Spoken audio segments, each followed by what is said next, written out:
All right, welcome back to another quick look of some of my favorite banjo builds over the last bit. And so I'm doing some chronological ones. This one was a fun experiment for me, and I'd like to make more like it if anybody's interested. This is a gourd style banjo, and I didn't own one, and so I thought I'd love to play one and have one, but I'm not a green thumb gardening person. And I'm a kind of a make-it-yourself person, so if I was going to have a gourd banjo, I should grow a gourd.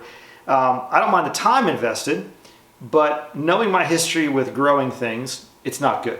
And so I thought about buying a gourd, and I looked, and I was like, I don't know. And then I had an idea. I was like, well, I could make a gourd. You know, I know how to throw ceramics.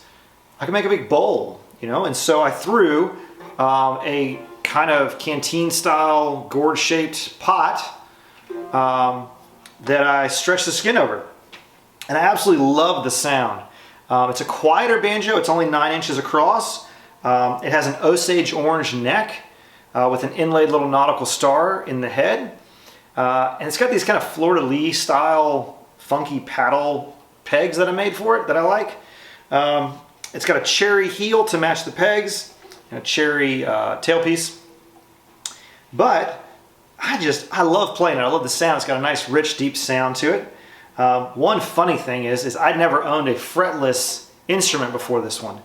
And so I wanted to have fret markers, not on the fingerboard, but on the edge, like dots. And so I put the dots in here in 2 different materials, which I was kind of excited about. And I'll explain. So this osage orange neck starts out like neon yellow, neon green. And then as it ages, it gets that nice kind of orange deep color. So what I did, let's get this up close, is I put in white dots on the major finger spots, and then yellow dots, you can barely see them now, yellow dots at every fret. So I knew where my fingers would go, but as I learned and as this aged, the yellow dots would fade and only the white ones would stay. So I wouldn't need the yellow ones as often. It'd be less confusing. So that's actually achieved its goal. The yellow ones are starting to really kind of fade away. So the osage orange is from a friend of mine. It's a very dense wood. It's nice and smooth. It slides real well. It's got a goat skin head on it, which I like the look of. The humidity here in Kentucky is always up and down, so I have a really tall bridge on it right now.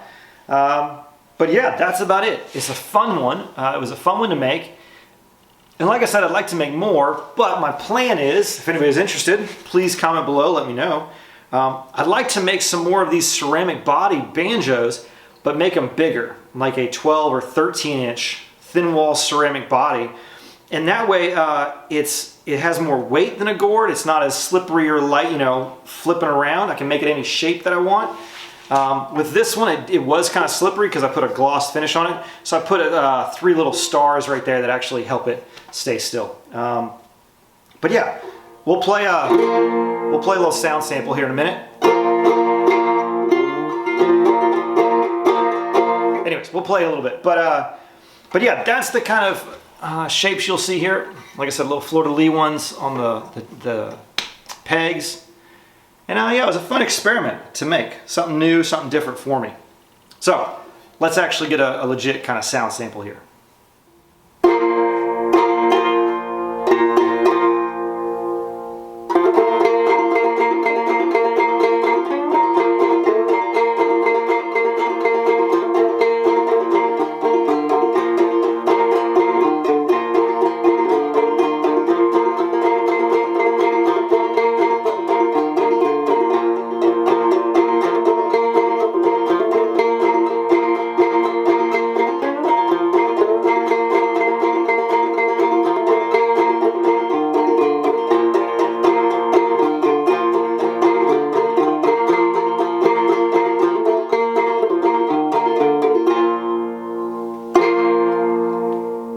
Okay.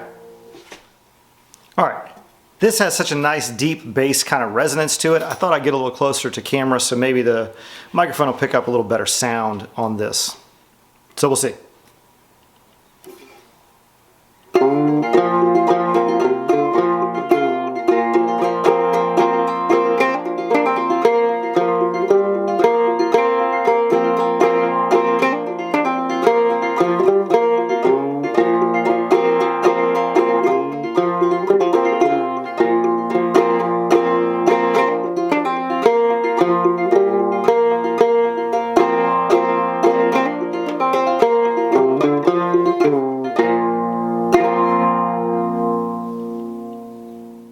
So that's the ceramic body gourd style banjo.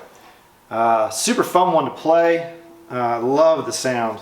So this one is actually available for purchase. If you're interested, I'll put a link below.